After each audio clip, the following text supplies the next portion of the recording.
This episode is sponsored by iTunes. Go to www.cheapseatreviews.com. Click on the iTunes button, purchase anything you want, and a small portion will go to this podcast. There's a document in that guy's ass. We got a classified situation. You think he ate it? No, it wouldn't come out perfect like that if he ate it. Pull it out, Private. Pull it out. Man, I didn't join the army to pull paper out of people's asses. No, sir, not what I signed up for. We interrupt this program to bring you a special report.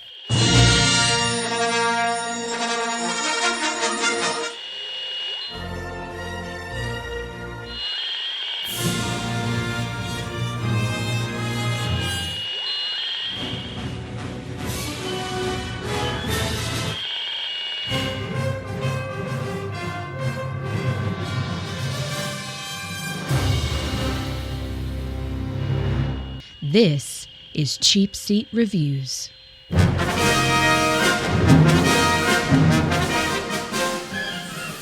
Hello, and thank you for listening to Cheapseat Reviews, the podcast that explores the Hollywood film industry for the greater good.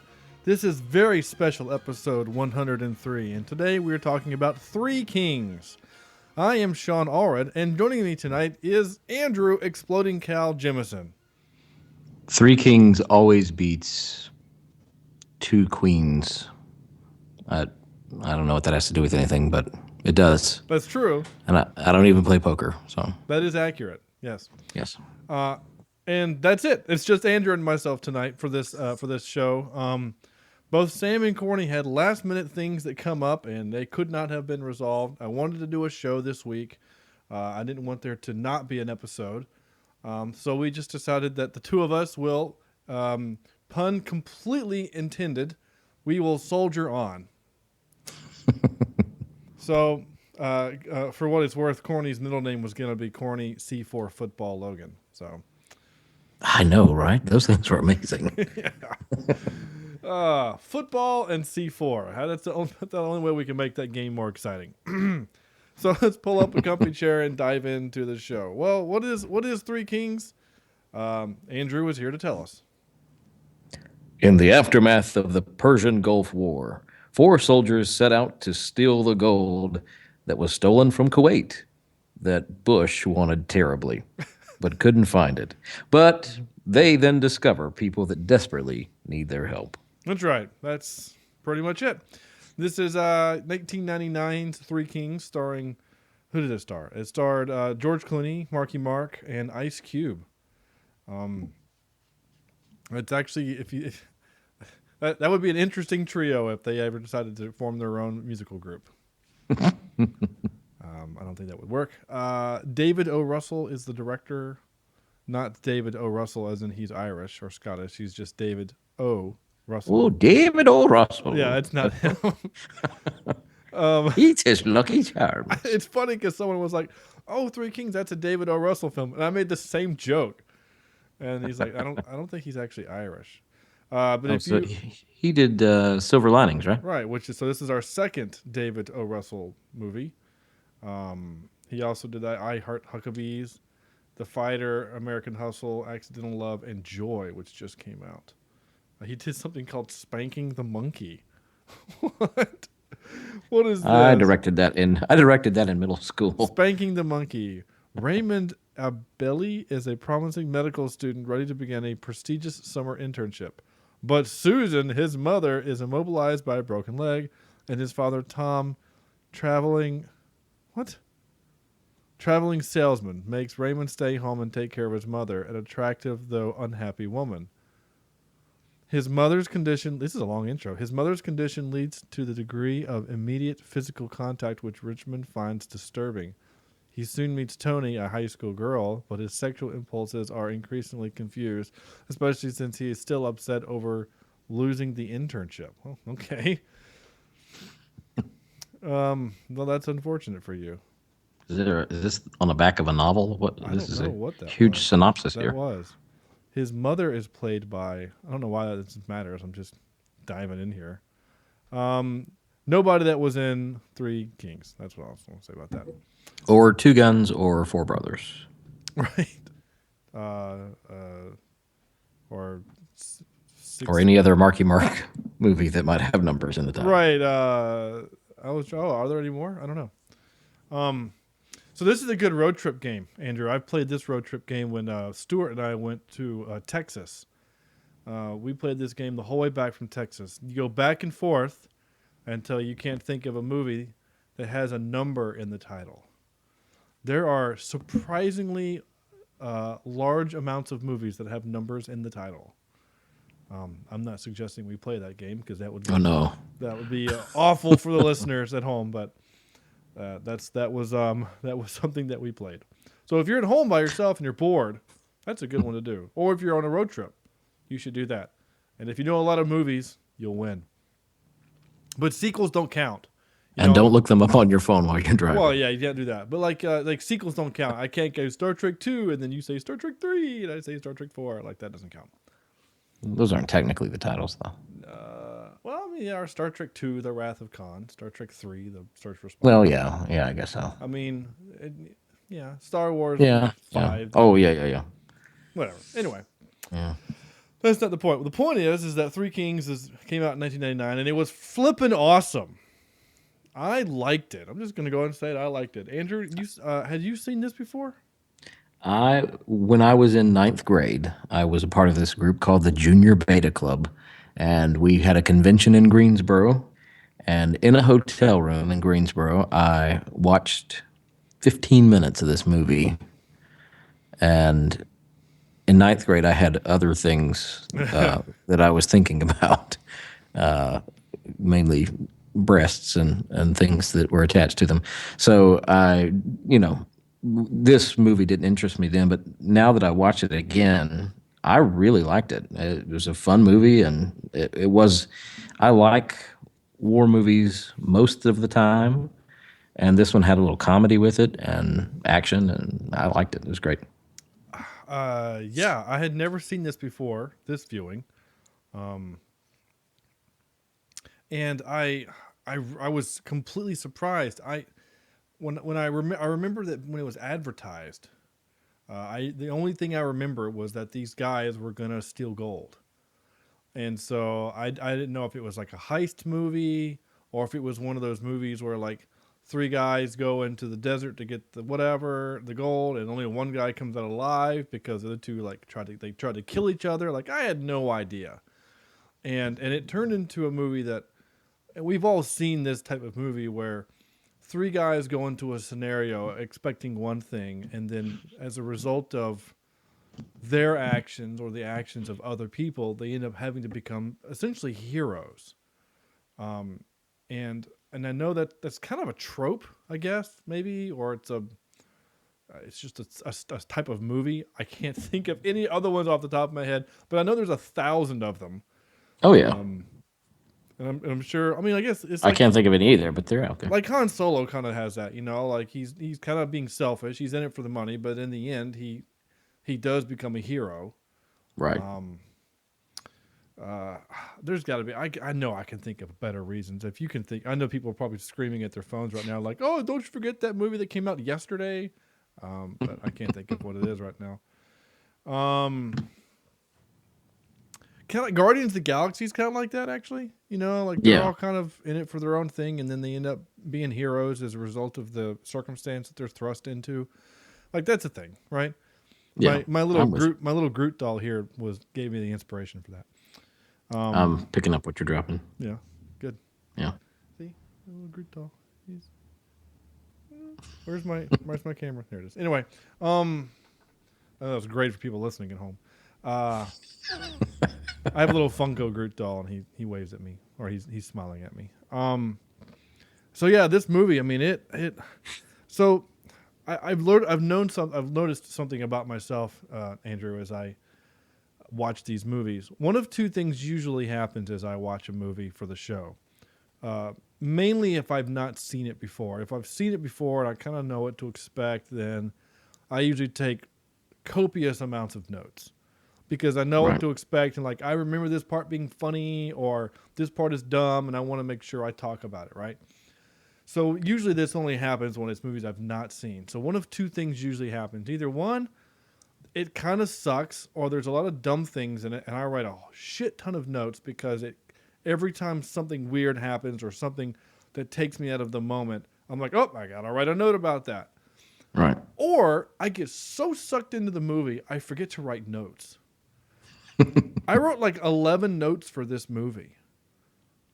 My first note was Macho Army, and then the next note was Exploding Cow. That's like 13, or how many more? That's like 25, 30 minutes into the movie before I wrote my second note. And that was just because it was funny. And it was not funny for the cow, but it was kind of a humorous moment. So,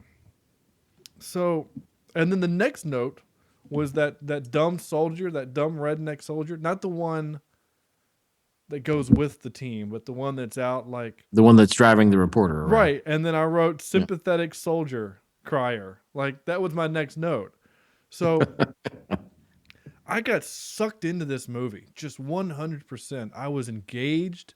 I cared about the characters. I cared what happened to them. Like I was enthralled. I don't think this movie is based on true events, but if you would have told me that they were, I'd believe you. I honestly looked because it felt to me like it could have been real, and so I was looking all over the place trying to find out if it was based on a true story or written based on a story that someone had something, and I couldn't find it anywhere. Yeah, and not just so because, I don't guess it is, but and not just because at the end of the movie they kind of tell you what happens right to the characters. I just it felt kind of. I don't know. It just they seemed like genuine. Like George Clooney is the badass. He's the know-it-all. Yeah. I've seen everything. I'm gonna retire in a couple of weeks, and just calm and collected. And I just know what the heck I'm doing. And then Ice Cube is kind of like the middle guy, right? He knows what's going on. He's not an idiot, but he's still pretty green, And then you got the Mark Wahlberg character, who's generally a good guy. But, he's kind of unawares of things of the world. And then you've got that really dumb kid. What's it? I forgot his name. Conrad. Spike Jones is his name. Spike Jones, really? That's unfortunate. It sounds like a porn. Dude, seriously, because it's Jones with a Z. Maybe it's John's. Maybe it's John's. It's Spike's John's. Yeah. I don't know.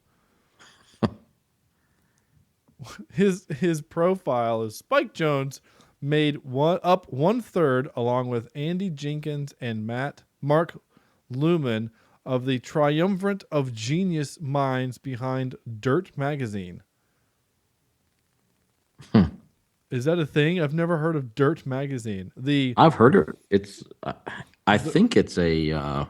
It's the much. Isn't it like a guys magazine? I don't know. It says the much lamented, groundbreaking, sassy magazine.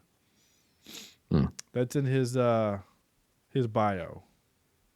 He's done a lot of work. He's mostly. Oh my God! He directed the movie Her.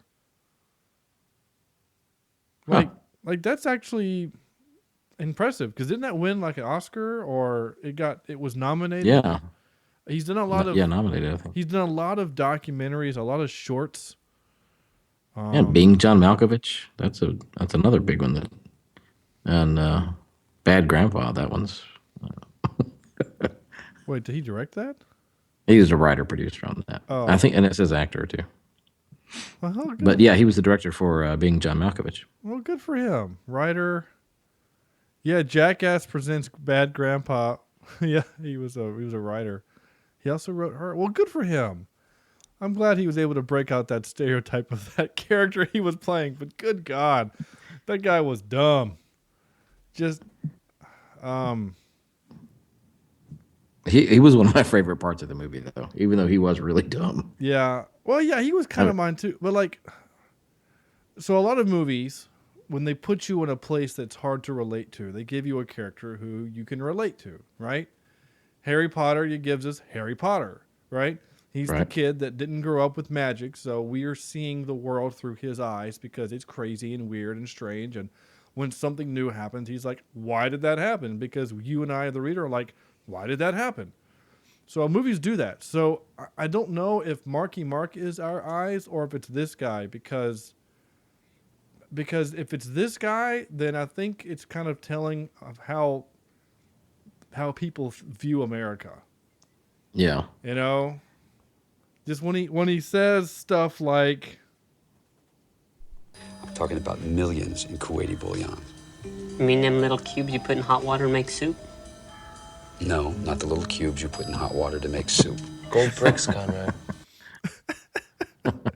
stuff like that, you know? I mean, I got a couple more of him. And to me, that stuff was genuinely funny. Like, I enjoyed that humor there. And maybe because it's humor that I hear on a daily basis in my classes. Yeah, maybe. I just kept shaking my head at that character. I was face palming the whole time, and frankly, spoiler alert, I was really sad when he died. I actually didn't see that coming at all. I saw the shot happening because it was, there's the sniper guy, and then he's running, and Mark's running, and they're gonna have this little moment where they embrace each other, and you knew one of them was gonna get shot. I didn't expect both of them to get shot. Yeah. And then, frankly, after they killed him, at the end of the movie, when the army showed up, I thought that Marky Mark was going to die because they were being too stupid to listen to the guys. I thought that was going to happen. So this movie kind of kept me guessing a little bit, truth be told, which is kind of refreshing a little bit, I think. Yeah. Honestly, it kind of defied all my expectations because I went into it remembering the 15 minutes that I saw, 15 years ago or however long it's been. Right. And I back then I thought, this is kind of boring. But again, I only saw 15 minutes of it or 10 minutes of it. Right. And so I was pleasantly surprised. This movie had a budget of $48 million. And it made 107 worldwide, so that's pretty good. It made money. Yeah. I was talking with a coworker about this movie, and how good it was, in the fact that, and you and I just made reference to it, Andrew, is that it felt realistic. Mm-hmm. I don't whether the lives of these three men were what they were, what happened in the Operations Desert Storm that they're kind of showing, that happened. It was a very short ground war.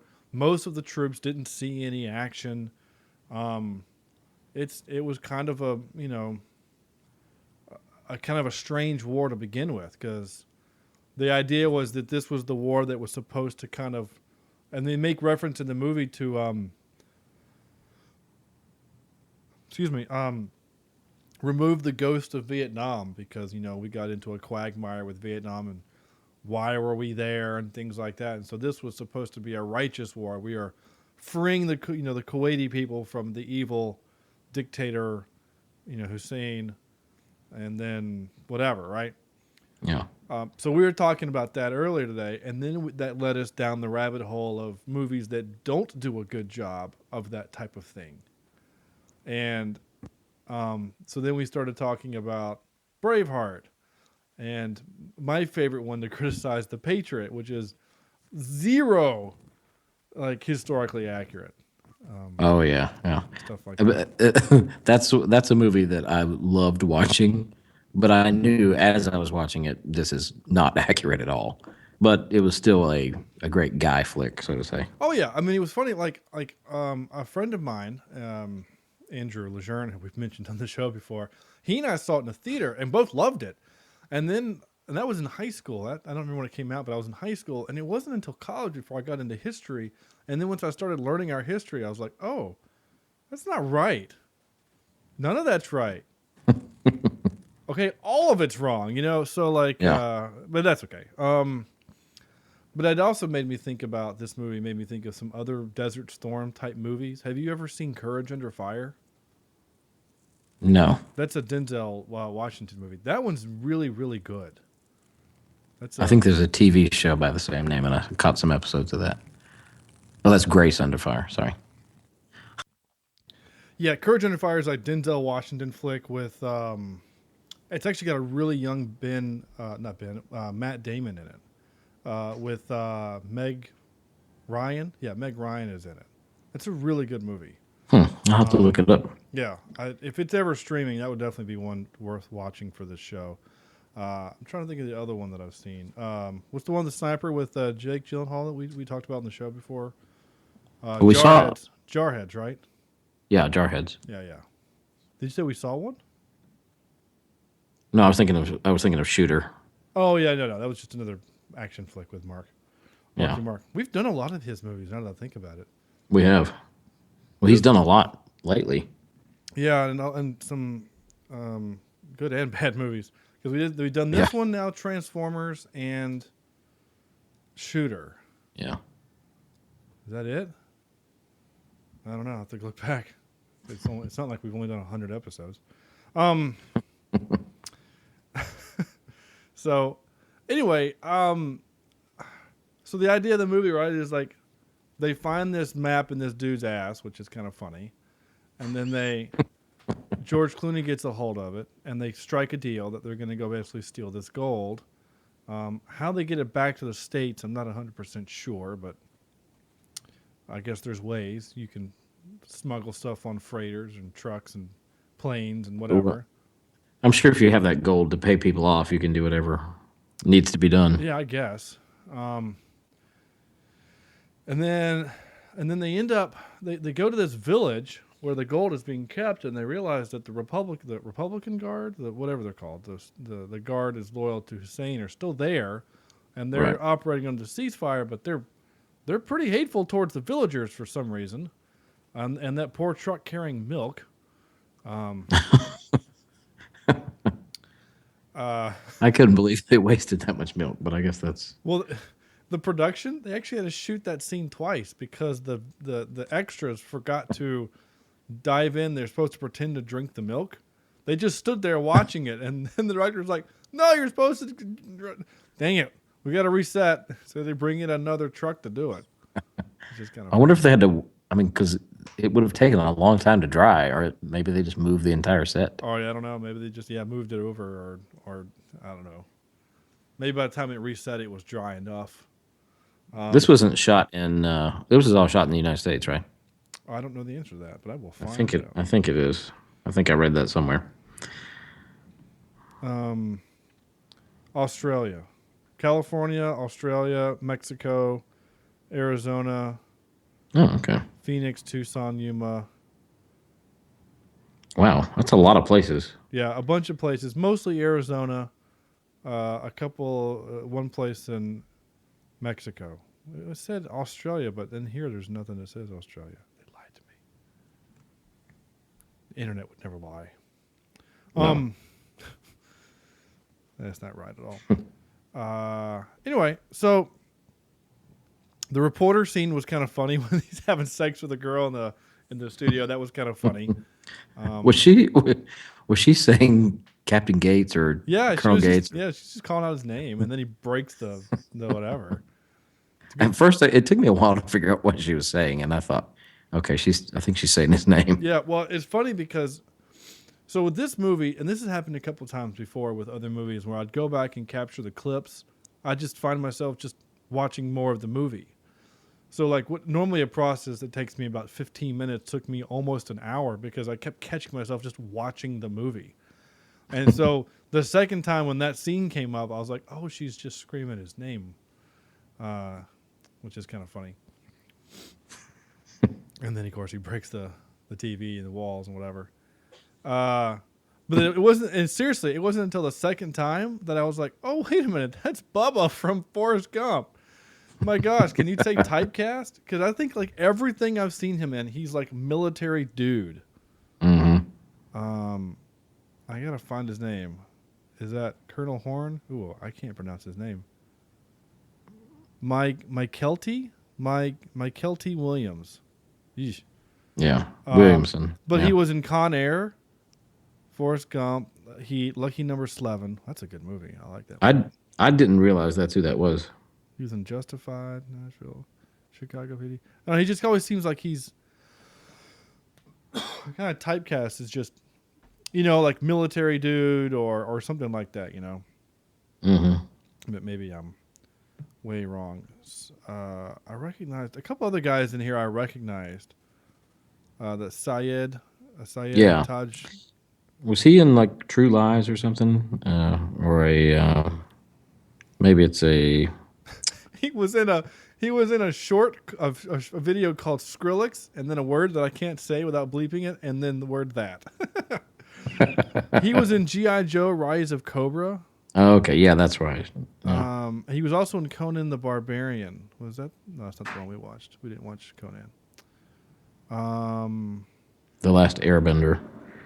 He was. Am I looking at the same guy? Oh, I don't Cliff know. Curtis? No, Oh, I'm sorry. I'm I'm looking at the looking wrong person. at Syed. Oh, I see. Yeah. Or Okay. It looks like said, but I know that's not how you pronounce it. All right, so the guy you're thinking of, Cliff Curtis. Yeah, I've seen him in a bunch of stuff. Yeah. I like him. Yeah, he was Live Free to Die Hard. Yeah, Training Day. It's funny if whatever your nationality is, as long as you look dark, you can play anything. Yeah. Because in this movie he plays Arab, right? And in Training Day he's Mexican. Yeah. In Blow, I'm pretty sure he's Mexican. Live Free to Die Hard, he's just ethnic, whatever. American. Yeah, I think he's Middle Eastern in that Push movie. Mm-hmm. I think I remember watching that movie once. Push. I love that movie. Yeah, I liked it too. There are not very many people that have seen that movie. I really like that movie. Chris Evans as with telekinetic powers. Yeah.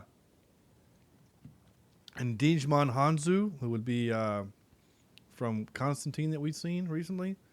Yeah. Yeah, I like that movie. I want to do that I do movie too. for this podcast. Definitely. You're right. Not many people have seen it. I talked to people about it, and they're like, "What are you talking about? What is Push?" Yeah, exactly. Everyone says that, and then you watch it, and you're like, "That was genuinely a really good movie." Yeah, it was. It's got Dakota Fanning in it, and she's actually kind of okay and not annoying in it at all. She's annoying to Chris Evans, which is funny, but she's not really annoying to us. But in The Last Airbender, he's Fire Lord Ozai, which they're kind of Indian. Yeah. Is that culture. So basically, if you're kind of, dark-skinned, you can play whatever you want. Tony Shalhoub was like that. Remember Tony Shalhoub? Yeah. He played Monk. In the movie The Siege with the Bruce Willis, Denzel Washington, when did you ever see that movie? It's I don't think so. Basically, it's kind of like what happened right after 9/11 in real life. Only that movie came out 10 years or 8 years before 9/11, where like the Muslim terrorist kind of sect is like bombing New York, right? And it gets so bad that the U.S. government declares martial law on New York, and the general, what's his name, is Bruce Willis, comes in, and they set up internment camps, and they start torturing people, and what's his name, Denzel Washington's with the FBI, and eventually they find who's kind of part of one of the cells, whatever, and they stop him, and then eventually they arrest Bruce Willis for torturing. He's like, this is illegal. You're on American soil. Like, you can't do this kind of a thing. And it was really, really crazy. But anyway, Tony Shalhoub in that movie is Arab. And he uses the word sand and then the N word that I'm not going to say. And he refers to himself that way because it's when everyone's going crazy and throwing, Arabs. If you even look Arab, they're thrown into these basically like internment camps and stuff, like what we did back in the 40s to the Japanese Americans, out on the West Coast. It's crazy. It's a good movie, though. Really good movie. And he also, just because he looks this way, was able to pull off an alien in Men in Black. He was an alien in Men in Black? Which one was he? Shalhoub. Tony Shalhoub. Oh, Tony Shalhoub. Yeah. He could just have blown off. I love Tony Shalhoub. I do too. Him as Monk. Monk was great. I loved Monk. I did too. Yeah, I think I've seen every episode of it. I know I have. In fact, I've seen every episode except the finale. I never saw the finale, and then my friends were like, "Don't! It'll just piss you off." So I never watched it. But Psych is what Monk led me to Psych, and I love Psych. It's probably my favorite show ever. just because of how weird and different and clever it is. Anyway, but that's not Three Kings. Sorry, just rabbit holes all over the place. But when there's just two of us and I don't have Sam or Corny to argue with, Sam to argue with and Corny to make bad impressions, I tend to wander. So I'm gonna play this clip instead. One gold Rolex gave me a very nice split-level house outside of Garland. 5 Rolexes to get my family that Lexus convertible. I told you Lexus doesn't make a convertible. Yes, they do. It has room in the back for a kid's seat. Infiniti has a convertible, but not Lexus. Wrong. Either way. I don't know why I thought that was funny. And I didn't see. I mean, I'm sure there's people that saw this coming, but I didn't see. They're going to open up a bunker, and there's going to be all these cars there, and Right. Oh wait, there's an Infiniti convertible. Right, and he's like, does Lexus make one? And this random guy in the middle of the desert is like, no, Lexus doesn't make a convertible. I was like, I knew it. I told him. I got a good laugh out of that. What is this? What? Oh, it's Special Forces. So this is more of that idiot being an idiot. Any other questions? Yeah, is it true that to be special forces, you got to cut off an enemy's ear? Are you able to control him? Yes, sir. He'll be fine, I promise. Let's get ready to roll in the morning. Can you control him? I love that. Anyway. And why do you need to control him? Because of stuff like this. What was that? I rigged the football C4, sir. Oh. That sounds like something that, where I'm from, up in the mountains of North Carolina, that those guys would have done that. Like, Yeah. go join the military to blow up footballs, and or it just reminds me of home. Well, sure. That's fair. When I was working up there in the mountains of North Carolina, where you and I went to school, one of my first jobs was working at the dish room there, and this is a random story, but my boss he told me this story. I don't know if I 100% believe him, but maybe, I don't know. But he had a crazy uncle who was in Vietnam, and he came back and lived in the mountains, and he thought that the Viet Cong were still in the woods trying to get him. So he built his house into like a bunker and somehow got like automatic weapons and built like sandbags around his house. And so like no one, like people know that you just don't go to his house ever. Like the mailman like stays at the end of the road. You know what I'm saying? Like you don't approach his house because the dude is bananas. Like he's got like an M40 like machine gun nest on the roof of his house. I mean, the dude is bananas. So anyway.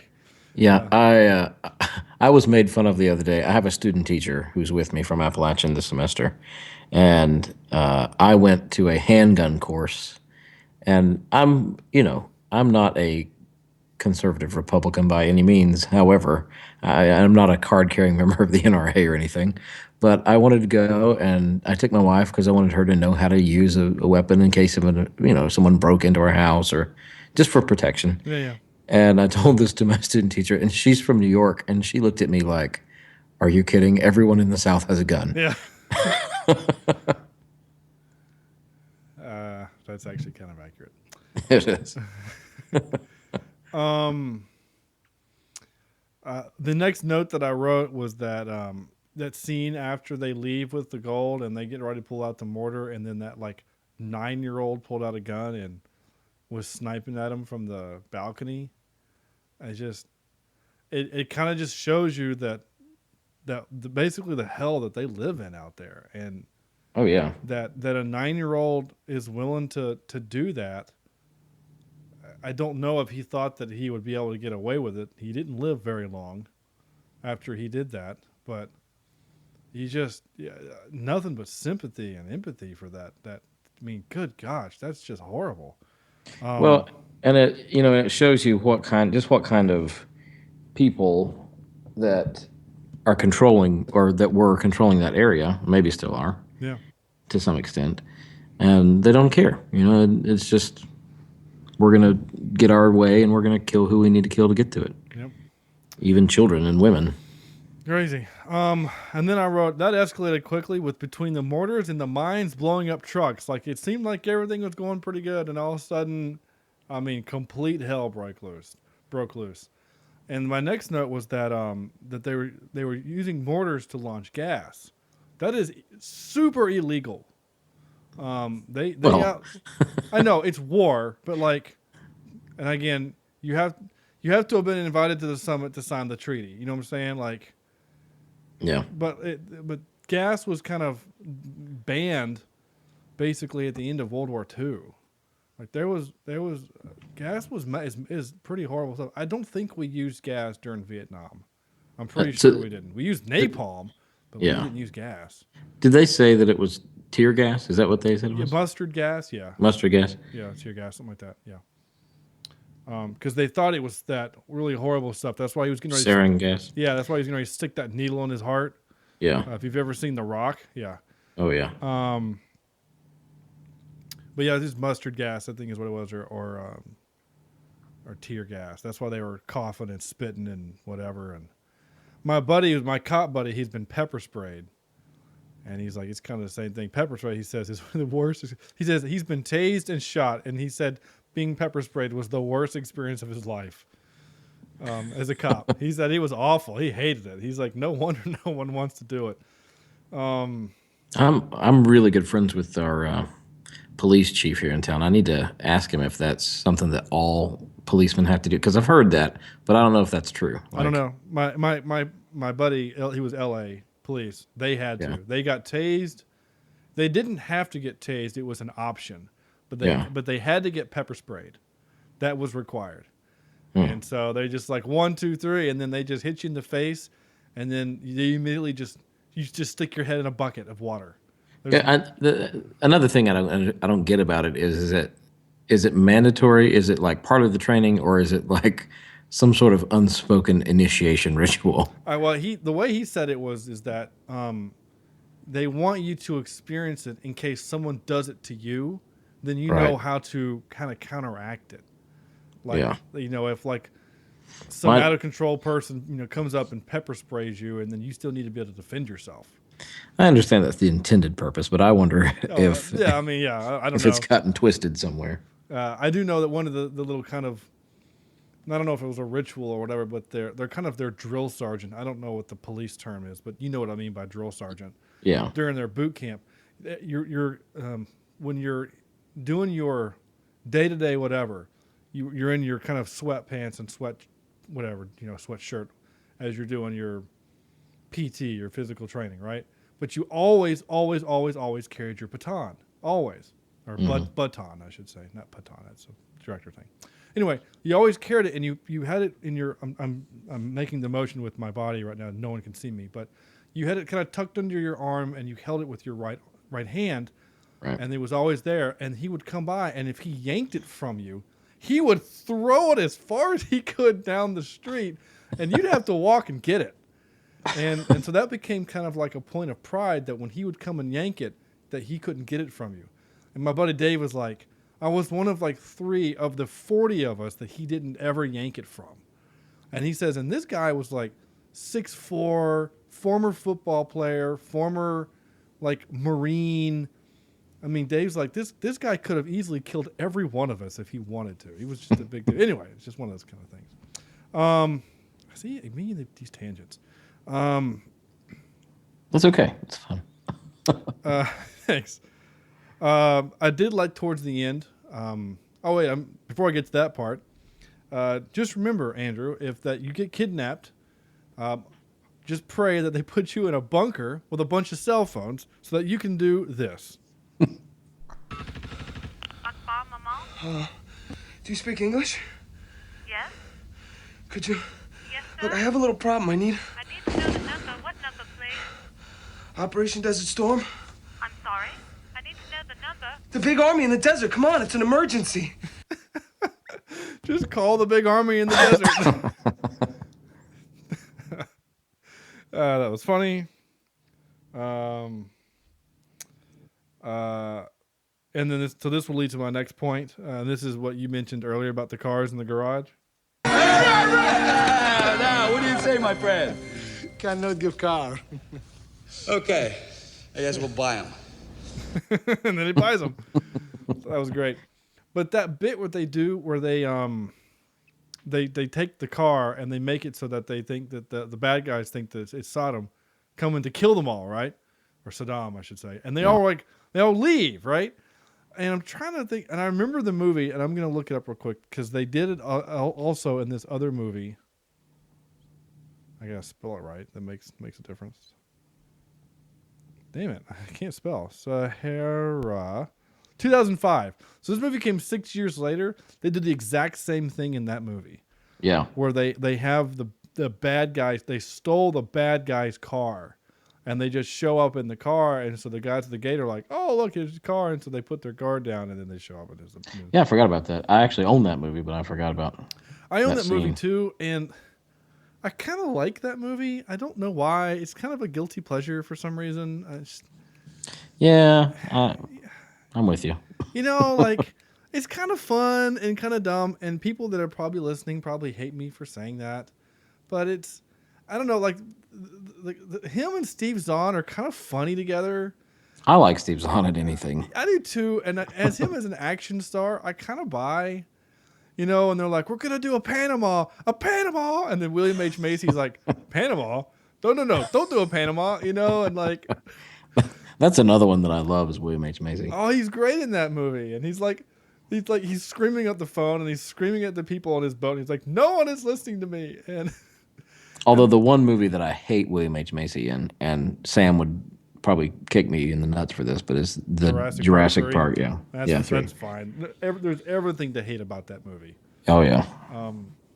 The bit at the end of the movie of Sahara, when he goes on the roof to try to open the thing or whatever, and he comes back in, he says, what took you so long? And he says, I stopped for coffee. And he said, yeah, did you get me one? Yeah, I got you one, and I got you a receipt. It's just funny stuff. Anyway, not a very good movie, but it has its moments. Anyway, what was I going to say? Oh, yeah, so they did the bad guy bluff car bit. That was kind of funny. And then the only trope that I wrote was the impromptu heroic speech. You know, that kind of happens. I wrote speech wrong, which is kind of funny. I wrote speech with an A for some reason. The last clip I think I wrote was... wait, what just happened? Oh, it was this one. Bolo, Rare Rabbit. Miss Bolo, come in! Where are you? About 2 clicks outside of camp. We're about ready for that briar patch. I just want to find out where we're going. Man, please, I'm transmitting code here. You got me, Bolo? I think so. Who handles the briar patch? You do. Oh, okay. As our baby goes to the briar patch, everything's okay, right? No, it's the other way around. Right. I'm sorry, sir. I don't remember how the code goes. And the music was great for that too. It was just fun and that different. whole bit, I loved it. And that guy, it was just so stupid that it made that whole scene. Yeah, it was pretty great. So there you go. And then there's go ahead. Go ahead. Now the other scene that he's in with the night vision goggles. Oh yeah. I never got to use night vision. They don't work outside in the daylight. They do a little bit. Yeah, that was pretty funny. And of course, we can't forget this. When I see fire, I'm gonna scream golden. Okay, that was last week. But I'm keeping that forever. I actually said Galdang the other day in class. My kids were like, "What are you talking about? What is Galdang?" Nothing. Said, and then you hum to yourself, "Why do I have 3 nipples?" You know who doesn't have 3 nipples? Audible.com. You can get a free audiobook that we know of. You can get a free audiobook and a 30-day free trial at audibletrial.com/Cheapseat Reviews. There wasn't really much trivia in this movie, but I love this type of trivia. David O. Russell, never wanted George Clooney for the lead role, accepting him only after Clint Eastwood, Mel Gibson, Nicolas Cage, and Dustin Hoffman all turned down the part. As a result, his relationship with Clooney was tense during filming. culminating in a fist fight after Clooney objected to the way Russell was treating an extra. After the premiere, Clooney said while he respected Russell's talent, he would never work with the director again. So there you go. I could not have seen Dustin Hoffman in this role. I couldn't have seen Nicolas Cage in this movie. Well, I could have, but I would have hated it because it's Nicolas Cage. Yeah, I would have hated it too. Clint Eastwood, I could kind of buy, and this is '99, so Mel Gibson wasn't crazy yet, so I could have bought him as that also. Or maybe a Russell Crowe. Yeah, but I don't know. George Clooney just has a certain kind of charm about him. I think that certainly Eastwood doesn't do. Like Eastwood is he's always just kind of angry and mean and. Yeah. Like he would have been scary Colonel guy or Major or whatever he was. Right? I can't remember what he is. It doesn't say. Anyway. Major. Major Gates? That doesn't matter. I did a How I Met Your Mother salute when I heard that, so I think it's Major. Okay. Yeah. Major Buzzkill? Major Buzzkill. Yeah.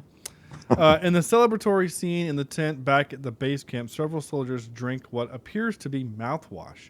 During the Gulf War, soldiers followed General Order Number 1, which prohibits consumption of alcohol and currently affects soldiers in Iraq and Afghanistan today. In this case, they asked loved ones to send them vodka with blue food coloring in mouthwash bottles. Well, I don't know why I haven't thought of that. And in the scene where they torture Troy Barlow with the electric shocks, they actually shocked Mark Wahlberg for real. He said he wanted to get into the role, and since they had all the equipment there, they hooked him up and gave him a shock. Of course they did. I respect that as an actor wanting to learn what it really feels like, because how do you know how to react if you don't know what it feels like? Maybe that's why they get police get shot in the eye with pepper spray. Maybe. I mean, like trying to get into character. Have you ever seen Zero Dark 30? Yes. The character at the beginning of the movie, they waterboard him. Like that's really they actually waterboard him and then they shove him in that box. Like I don't know how you fake that. That was awful. That scene was hard to watch actually. Continuing on our new little bit where we asked if we would recast this movie. We kind of just talked about it a little bit, but this movie is now, 17 years old. Yeah. So if we were to make this movie today, who would you get in the roles? Oh gosh, today. So I was trying to think of Mark Wahlberg's character. Honestly, you could put like a Channing Tatum. Chris Evans, or maybe not Chris Evans, Chris Hemsworth or Liam Hemsworth, one of those. Yeah, one of those guys. Yeah, probably Liam would probably be better. Liam Hemsworth. Yeah. Ice Cube. I'm trying to think. He was kind of the moral compass of the group. It felt like sometimes, Yeah. Who could you get for him? And I'm not just trying to think of other black actors just because he was black, but. Right. I don't know. That's a tough one. Yeah, it is. He actually did a really good job in this role. I mean, he did. He didn't have to do a whole lot of acting. He just basically yelled a lot. But, and I don't know why I just thought about this. Maybe because of the movie Joe Dirt, but you could get David Spade to play that idiot. Yeah. Obviously, he'd been way too old, but still. I don't know, George Clooney character. Who do you get for that character? Who do you get for that role? Who has kind of got that cachet right now? With that kind of charm, I don't know. That's I'm trying to think like oh my gosh. Sorry. Well, yeah. So I just went to the IMDb page, to the main page, because they have they're kind of like you're the top viewed people on their website. Mm-hmm. And I was just seeing what dudes are being looked at the most, trying to see if I can get maybe Batman, what's his name? Christian Bale, maybe? Or what about Josh Brolin? Oh, Josh Brolin would be great for that. Yeah, I think so. Yeah, he's got that kind of thing. But what I paused and made a noise is that so today's birthday, I'm looking, I'm like, wow, there's actually some really attractive people born today. So Chloe Grace Moretz. Oh yeah. From Kick-Ass and from she was in that new Transformers. No. Wait, wasn't no, she wasn't that. She was in Kick-Ass 2, The Equalizer. She's gonna be in The Little Mermaid. Oh, she's in that movie my wife watches all the time. One of those Nicholas Sparks.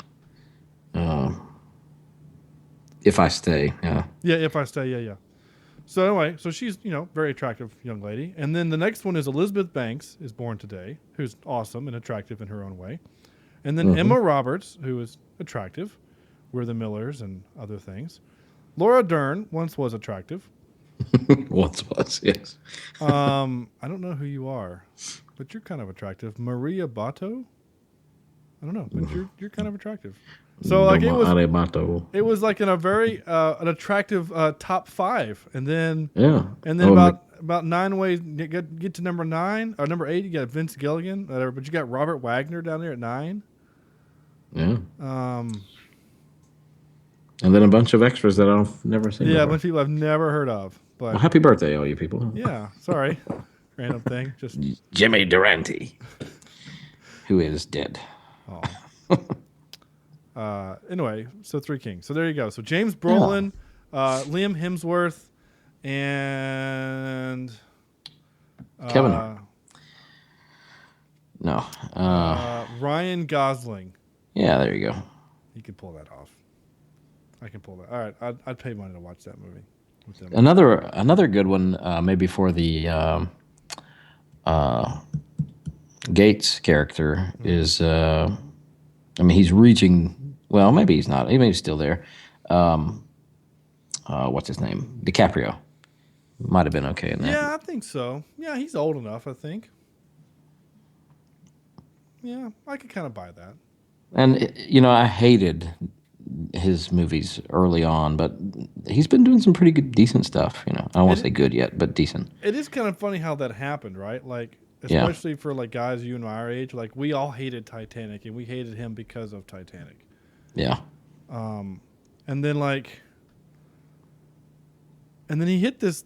I'm trying to remember when it was, but he does Titanic, right? Which was whatever. He was in Critters 3. That's kind of funny. And he did Romeo and Juliet, which I kind of hated. Yeah. Yeah. Before that, he was actually in The Quick and the Dead, which is actually a good movie. That's a Sam Raimi movie. It's a good movie. What's that? Where's the one that he played the kid that was mentally handicapped? That's What's Eating Gilbert Grape.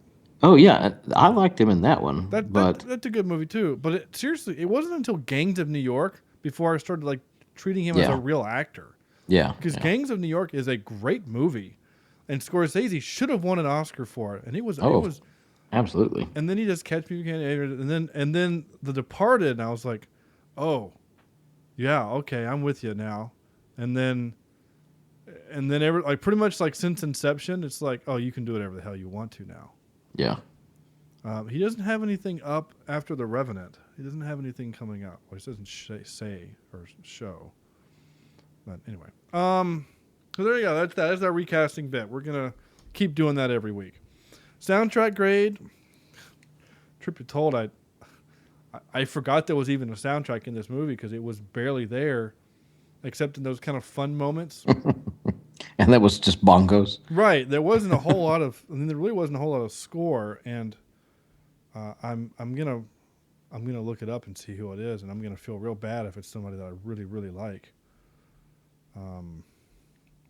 Which, by the way, Judy Greer, I kind of have a thing for her. I don't know what it is, and I think mainly in her more recent movies, she's gotten hotter, she's got older. Yeah, I thought she was hot in this movie. Carter Burwell was the sound or the music. I can't use words, Andrew. I think he fixes washing machines on the side. Yeah. He was the composer for such movies as the new Hail Caesar movie. The one that I was just saying I want to see. That's good. He did the Twilight, Breaking Dawn 1 and 2. He did The Blind Side. He did. That's the first Twilight, A Serious Man, Where the Wild Things Are, Burn After Reading. You had me at Twilight. No Country for Old Men. Well, no, I like that film, but I don't remember anything from the soundtrack. Okay, he did A Knight's Tale, which we've done for this movie or for this podcast. But of all of the ones that I care about, The Alamo actually has really, really great soundtrack. So yeah, good job, sir. Good job, sir. I think he also did. He did The Jackal, and he did Fargo. Really? How have I never heard of you, sir? What, didn't we do Fargo for the show? We did. This is like our third movie of his. I'm trying to see if there's any more. The Big Lebowski, which was streaming and then they pulled it. We were going to do that. That's crazy. Mm-hmm. Yeah, I like The Alamo with Billy Bob Thornton. That's actually pretty good. Is that the one with the what's his name? Quaid. Dennis Quaid is Sam Houston. Yeah, okay. Yeah. Well, Carter Burwell, I need to know more of your work, sir. I apologize. What did I learn from this movie? Well, war sucks, and the Desert War was confusing. That's what I learned. And you can have a whole lot of fun with C4 and footballs. Yeah, that's actually probably the most important thing I learned. Then there's this thing.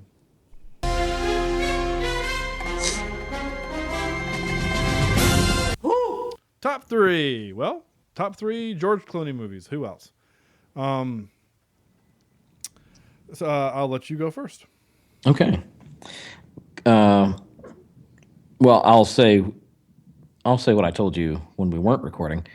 We normally don't use the movie that we're reviewing as one of our top 3, but honestly, I'm not going to. But honestly, I would put this ahead of 2 of the ones that I have on my list. But coming in at number 3, I have "Oh Brother, Where Art Thou?" Right. A lot of people don't like it, and I'm not really a fan of the movie itself, but I love George Clooney in that role. Oh, he's great! I love that movie. Yeah. The soundtrack I thought for that movie was fantastic. I loved it. Here's this for an Appalachian State connection. The woman that produced the soundtrack, the CD, went to App State. Oh, really? Yeah, I got to meet her when she came back to do, because that was a music industry major, and so they would bring back successful cases. And they're like, hey, here's this person who's being successful. Jesus. She's being sexful. Yeah. Yes. Well, maybe. Okay. Number 2, Ocean's 11. Yeah. I like the original Ocean's 11, and so I'd seen that one, and then the Ocean's 11 came out with the remake here, and I liked it too. I thought it was great. And then here's the one that people probably don't agree with me with. I love this movie, and I've only seen it a couple of times, and I don't own it, but I'm gonna have to find it, and I'm gonna buy it. But Burn After Reading, I thought that it was hilarious, and it's a very dark comedy, and it's really not a comedy. I don't guess you would say, but it to me was my type of humor. Sure. Okay, that's fair. All right. I only have a few little alterations to make to pretty much the same list. Excuse me. My honorable mention was Up in the Air. That's I haven't seen that one. It's it's not a romantic comedy. There's some romance in it. It's got him and Anna Kendrick and that really hot lady. I know that's that helps. Yeah, I know she's in the new. She's in the TV show Bates Motel. Oh yeah. I love that show. I'm watching that. You talking about the mother? Yeah. Yeah. Okay. Vera Farmiga. Yeah. She's kind of hot. Sad, kind of depressing movie actually, but it's still really good. So that's my honorable mention. My My number 3, I guess I'm going to say, is Oh Brother, Where Art Thou? My number 2, and you might give me a little grief for this, not you, Andrew, but maybe listeners. I actually liked Tomorrowland, and I liked him in the movie. Now, the movie isn't as great as I really wanted it to be, especially because it's a Brad Bird film. Yeah. And I had such high hopes for it. But, like, there's really some great moments in the movie, and I like George Clooney in them. I like kind of that kind of steampunk kind of weirdness that they had going on until the end, and it got really weird. Mm-hmm. So I like that movie. I think it's actually a pretty kind of cool movie. And then number 1 is I put Ocean's 11. I have a bit with one of my friends, my coworkers, that I'll look over at him, and he literally just look at me and go, you know, like we're adding stuff up, or like we're putting our gear together, or we're getting ready to go do an event, and he'll go, all right, I got 10 cables here. Think we should get one more? We should get one more, right? You think we should get one more? All right, I'll get one more. You know, and I just stand there, you know, and I look at him, I'm like, I love going back and forth with movie quotes, but that's the only one I can't say anything, you know, with. Yeah. So anyway, there you go. That's our top 3 movie, George Clooney type movies. I don't think we have any email, but that's okay. And of course, you may send us your email at cheapseatreviews@gmail.com. I guess that's what I should have said. Also, you may do something else. You may get a carrier pigeon and attach a note. Yeah, you could do that too. Smoke signals work as well. Smoke signals. I'm not really good with Morse code. You can also call us. You may leave us a voicemail at 704-271-4290.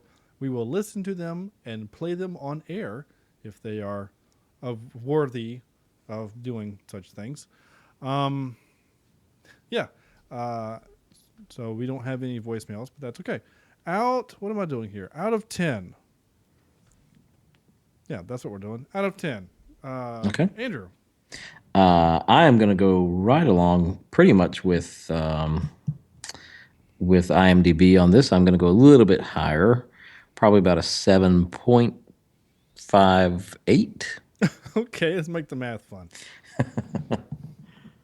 Well, Sam's not here, so he's going to get some work when he comes back. Yeah, well, that's okay. I can add a couple more. Well, we need, truth be told, we keep doing like these. Of a point. They keep doing these 6.5, 7.5s. Eventually, we're going to have about 50 movies that are all the same. Oh yeah. So maybe we need to start adding in go to the 100th. I'm gonna give it. I really like this movie. Just to be funny, I'm gonna do 7.15. I liked it a lot. It was pretty good. I don't know. I don't really have a whole lot of problems with the movie. I mean, I just realized that we've been talking about this movie for about an hour, and neither one of us had anything bad to say about it. No. I mean, like you said, some of the. Well, actually, we weren't even talking about that movie with things that were hard to watch. The only thing that I could say is when they're sticking a DVD case in his mouth and shoving oil down his throat. That to me, that was a little hard to watch, but it didn't take away from the movie. Yeah, I kind of wanted to gag a little bit. I was like, blah, I need to drink some water and wash that down. Now I'm with you. I'm with you there. Sorry. It's okay. I dropped a button. You did. What? Oh, okay. You watch any movies recently or anything like that? Oh, mother, sorry. I actually have. I've seen some. I got some DVDs back when we had our little snowstorm, and saw some things. I saw Spy, that just came out on DVD with Melissa McCarthy. I thought that was pretty funny. A good little flick there. What else have I seen? Watched the one called Bone Tomahawk, which I really want us to do for this show. Yeah, you said. It is really, really intense. Kurt Russell. And it's a Western, and I'm not a Western fan, but this one I could not stop watching. All right. I watched Pride and Prejudice and Zombies this weekend and loved it. It was hilarious and fun. And if you liked Andrew. If you liked Abraham Lincoln Vampire Hunter, you'll love it. Next week we're doing Equilibrium, the movie with Batman, Christian Bale. So Equilibrium is next week. You may, of course, follow us on Twitter at Cheapseatcast, I should say. Follow us. Like us on Facebook, facebook.com/cheapseatreviews. Our website, of course, is cheapseatreviews.com. Please leave us a review on iTunes, Stitcher, and Google Play. I am at Shawn J. Allred. Andrew is at A. Jimison. Did it right. You, of course, may send your emails to cheapseatreviews@gmail.com. And again, our phone number is 704-271-4290. And on behalf of Corny, Sam, who are not here, Andrew, this is Shawn saying good night, and thanks for listening.